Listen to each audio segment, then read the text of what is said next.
writing and speaking of languages and on mathematical ideas and thinking. No more rote learning. You make them think. You don't give them the answer. Let them find the answer on their own. You are here to enable them to find the answer, not give them the answer. What is happening today? Whether in school or when they go to classes, they've been just told what the answer is, not how they got the answer. And when they don't think of how they got the answer, they will not be able to learn anything, and our learning outcomes will always, or rather it will go even further down. So that is exactly what we need to do. The LSRW, the listening, speaking, reading and writing, the LS is what needs to be addressed first, and gradually by the time they come to age 7 and 8 is the reading and writing as their fine motor skills develop. From motor skills to fine motor skills, they get into a lot of writing. So that will help them into getting into the non-rote learning. Right? Okay, wait a minute. So this is very important.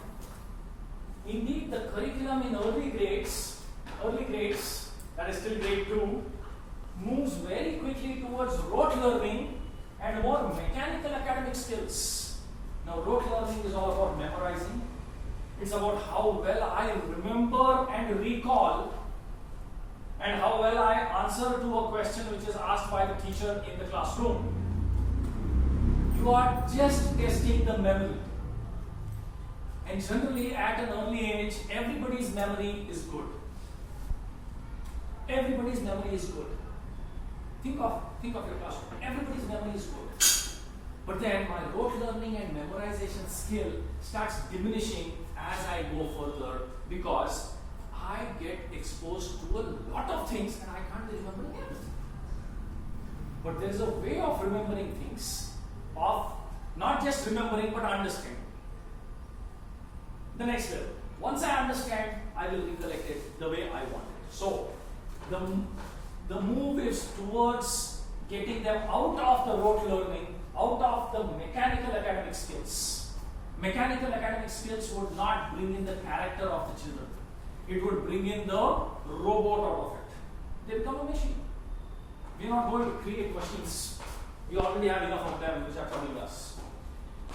If students are given a solid foundation in reading, writing, speaking, counting, arithmetic, mathematical and logical thinking, problem solving, and in being creative, this is like an all-encompassing paragraph.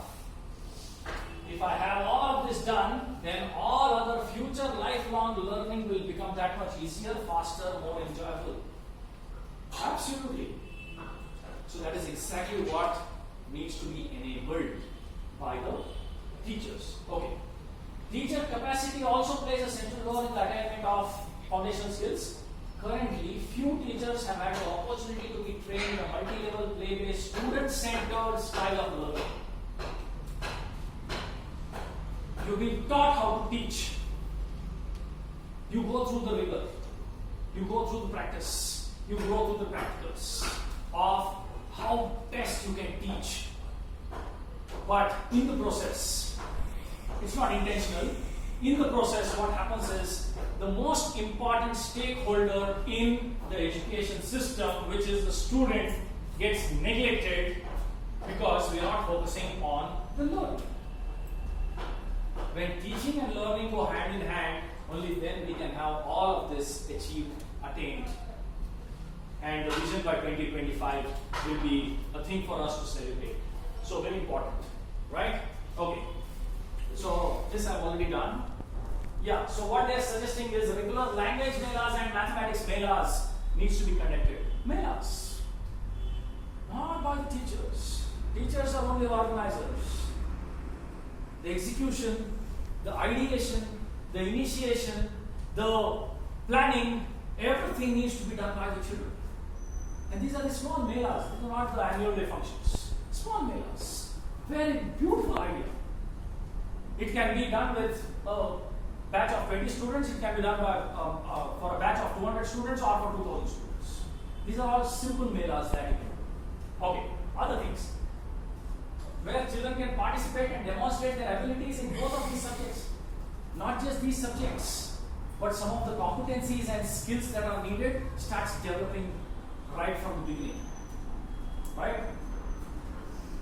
Workbooks on language and mathematics. Workbooks.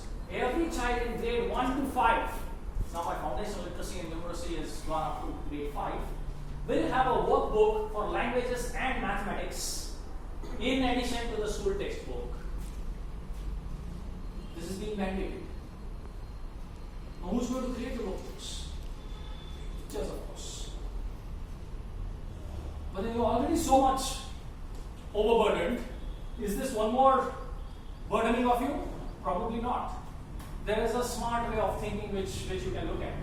This will ensure that grade appropriate, creative and engaging practice opportunities are available for each child to work at his or her own pace.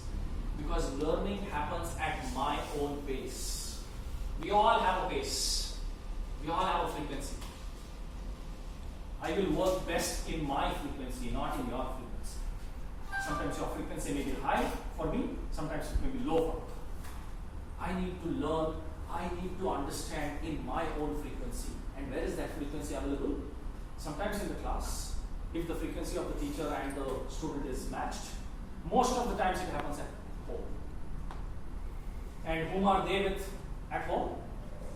Parents. Are parents even bothered about what the child is learning these days? I really doubt. They just give the mobile phone, okay, learn. What are you doing? They're not learning. It's a tool to enjoy. Let them enjoy. Let them learn.